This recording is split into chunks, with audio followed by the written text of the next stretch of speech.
Look at this, y'all. This is so crazy that we voted for Trump. We trust him with the word that he promised us Latinos. This is crazy that starting next week, multiple cities will be hitting immigration. That is so crazy that multiple people are scared to go to work. Where I work at, a lot of Latinos did not go to work. And that's crazy because we have a living too.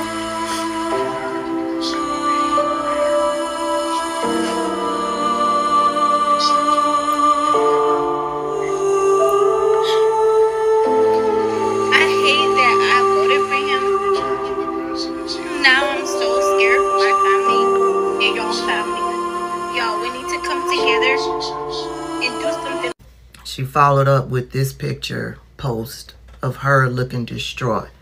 And she puts up at the top, when my grandma woke me up, she said, just in case if ICE takes me, make sure you don't go down the wrong path and make sure you keep family together.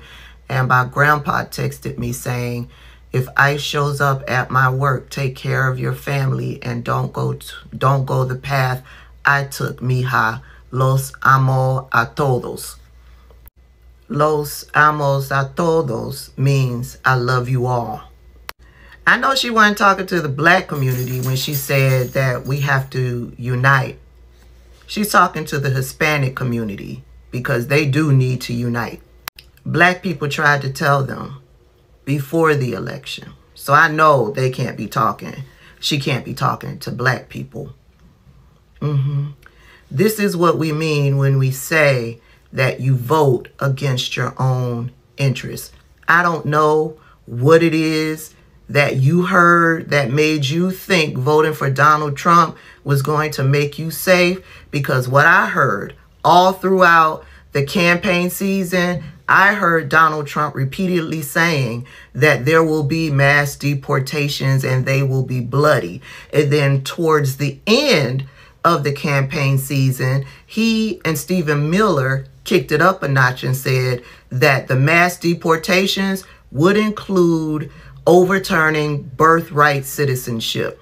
And then they told you that they would get rid of the entire family. They were going after DACA recipients.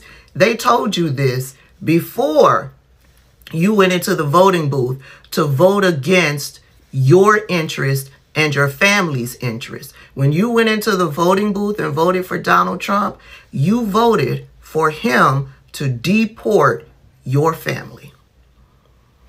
These are the consequences of your action. So, good afternoon, Africans. I hope you're doing fine where you are. And if you ain't doing fine, please do fine where you are. It's a wonderful day in Africa.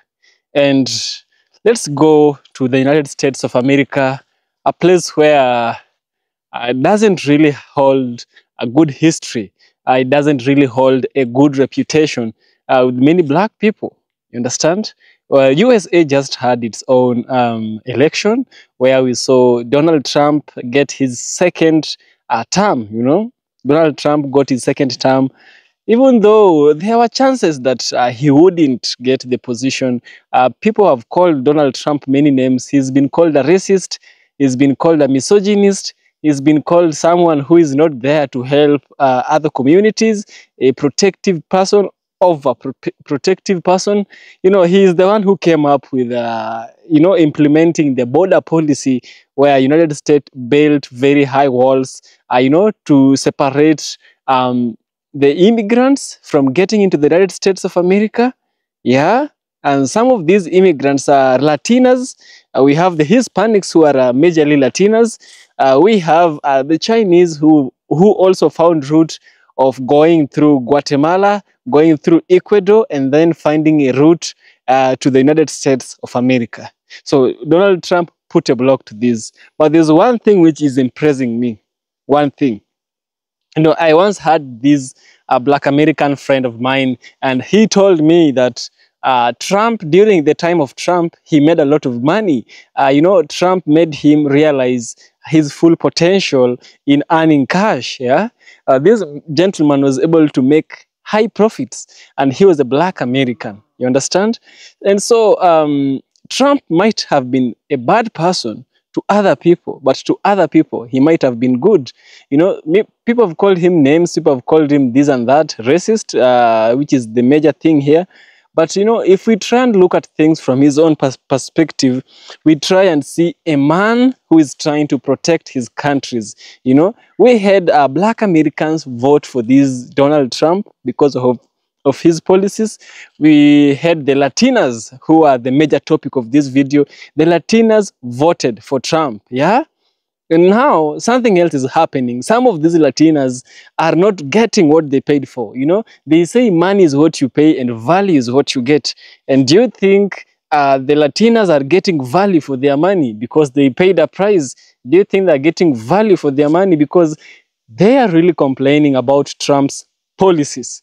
Yeah, you see, Trump is really deporting people back to their countries.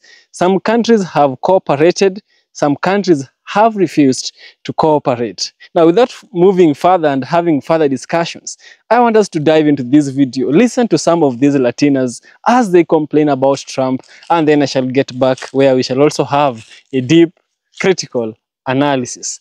Let's dive in. Exit polling data tells the story of what happened during this election. Look at this. This is coming from NBC News. I want you to look down there at Latino men. 54% for Donald Trump. Now, this is following that rally in Madison Square Garden, but also look at black men. 78% went for Kamala Harris, but 20% for Donald Trump. Usually Republicans score in the single digits. And finally, of course, white women, 52% for Donald Trump, and then you have 47% for Kamala Harris. Now, Donald Trump, according to Pew, received 53% of the vote from white women in 2020. So basically, he didn't lose hardly any white women, despite the Dobbs decision overturning Roe. 60% of Latinos voted for Trump in this election. And to think that my vote was going towards protecting my people. The fact that I was absolutely horrified at the thought of Trump becoming president because of the effects that it will have on our people. I voted for those Latinos that don't have a voice in this country. For the Latinos that are the backbone of this country and don't receive shit. I voted for the Latinos that have been nothing but good people in this country, paying taxes and have no criminal records. Only to find out that it's our own people turning against us. I am truly Why did so many Latinos vote for Trump? Many Latinos have a fantasy heritage, and the U.S. is a perfect place to entertain those fantasies given its history of white supremacy.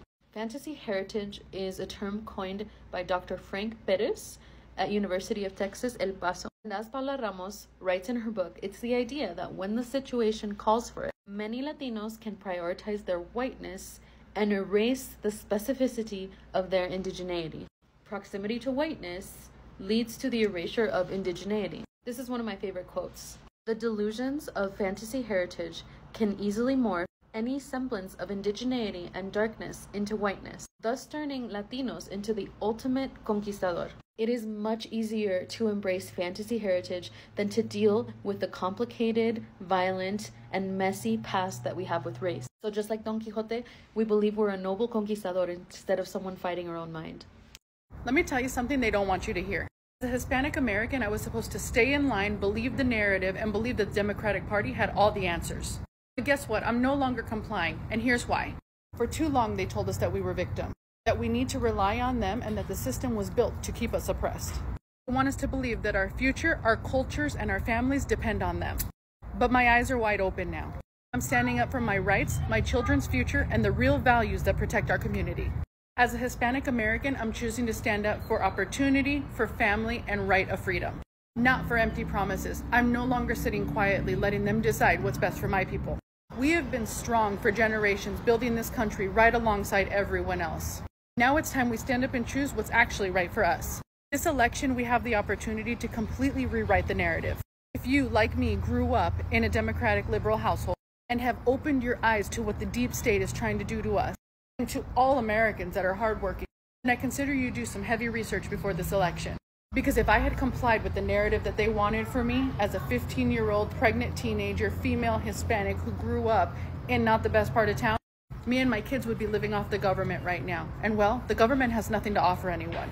Unless you're a foreign nation, of course. I can't believe that the Latinos voted for Trump. I can. I believe it 100%. Girl, y'all have to stop acting like it is just Cubans that are racist and conservative in the Latino community. Coming from a Colombian girl. Look at the politics of Colombia. Yes, I know our president is like more left-leaning this time and very progressive. But, girl, look at the politics and the history. Look at their stances on abortion. I know she's decriminalized. However, that just means that you can't go to jail if you get an abortion, okay? Or if you're a doctor that conducts an abortion. That does not fucking mean that it is socially accepted. Turn on Telemundo. You tell me how many people of color you see on Telemundo. You tell me how many brown and black people you see on that show. Tell me if they're casting. Turn on Caracol. Tell me how many people of color you see on there. Like, I don't want to hear it that we're this progressive community. We're not. So yeah, I 100% believe it. And for all of these freaking people who are Latinos that voted for Trump, I'm going to hold your hand when I say this. He doesn't like you. He never liked you. And he's never going to respect you. And if y'all weren't born here, he's going to try and find a way to get you deported. So congratulations for looking. I've been joking around about Latinos for Trump over the past few days. It's been all fun and games, but a few of you have actually asked me to explain why Latinos would vote for Trump. And that's a really good question, and there's actually a lot of reasons, so it's time to get real about Latinos for Trump. Let's begin with the conversation of class. Wealthy people tend to lean more Republican because Republicans advocate for lower taxes for the rich. So wealthier Latinos lean more towards Donald Trump. The second reason would be internalized racism and internalized xenophobia, or otherwise known as the pick-me people. The people that say, my family came here the right way, it's not that hard, why can't people just follow the laws? We're not like them, we're different. Those are the people that want to be accepted by white Americans so bad that they will openly bash their community. There's a lot of those people, and those people also tend to lean towards Donald Trump. The third and the biggest reason why I believe there's a lot of Latinos that support Trump is because our community is incredibly conservative. The Catholic and Christian church have a lot of power within our community. Conservative views when it comes to women's health and the LGBTQIA tend to dominate our community. When you put all those things together, it's not that hard to understand why so many Latinos support Trump. Now, after carefully watching these videos, I can sincerely sympathize with some of these, Latinas. Everything that Trump is doing is there to offer profit to someone and to offer losses to someone else. Just as the saying goes, one man's meat is another man's poison. And why am I saying this? In America, America is a multiracial country. We have the Latinas who have the citizenship by birth, by registration, whichever way they have citizenship in the United States of America. And then we have the black people, then we have the white people. You see, there is some job competition that exists in the United States of America. We have a lot of immigrants coming from all the way, everywhere in the world. Africa, Asia, Europe, Australia, think of it. Everyone wants to fit in this small country of the United States of America. And so you understand there's a scarcity of jobs, there is a scarcity of education, whatever. Just like also Charles Darwin puts it. It is upon nature to select and to terminate those weak creatures, as Charles Darwin puts it. And so in terms of looking at it in a way of, let the strong men survive and the weak perish, you find that because there's a high job competition and there's a competition almost for everything, it is a profit to the Latinas if they kick everyone else and they remain. That is my thought. And that is why I believe some of them voted for Trump.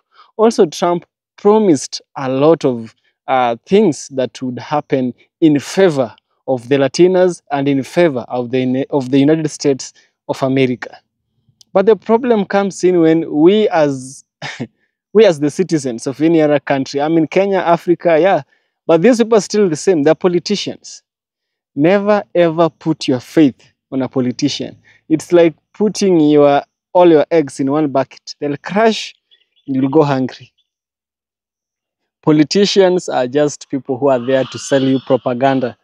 It's upon you to be smart enough and not buy the propaganda. Just be smart, be over, If they think A, think Z. If they think B, think beyond Z, you know. That is how we deal with it, because politics is a dirty game. It's never ever a fair game. It's so unfortunate that many Latinas trusted Trump, and they have also given us a reason for trusting Trump and voting for him. But you know, a politician will always be a politician. Right now, we have the country of Colombia. Colombia, we have a lot of Latinas. Colombia refused to cooperate with the United States of America on deporting its citizens to Colombia. They refused. They said, no American plane carrying immigrants will land in our country. And I think that place, and that instance, the president of Colombia made a very nice move. You know, Cambodia is not just a dump site. You dump people whom you think belong there. No, you stand and you stand firm. You follow the right procedures. You send your diplomats. Things are done the right way. Not we are sleeping. We are waking up with a huge Airbus landing on our ground. That part I agree with the Latina president of Colombia and some other those South American countries. Yeah. This is EFK original documentaries. Let's further this discussion on the comment section. Yeah. And see you in the next one, guys. Cheers.